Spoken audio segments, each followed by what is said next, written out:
How to import passwords into Brave browser. Hi everyone, this is Kid and welcome back to another video. And on today's video we will learn how we can import passwords into Brave browser. So without further delay, let's get started. First of all, open up Brave browser in your device, navigate to the three-line icon at the top right corner. Here, scroll down a bit and head towards the setting options. So once you're on the settings, using the search icon, click on the search icon at the top right, and in the search bar type in Autofill.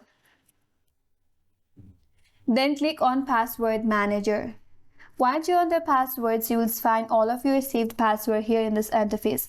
But in order to import password, click on the settings option on your left hand side, and from here you have to select import passwords, and next to that there is an option to select a file. Click on select file. Now from your device you have to select the file where you have saved all of your passwords.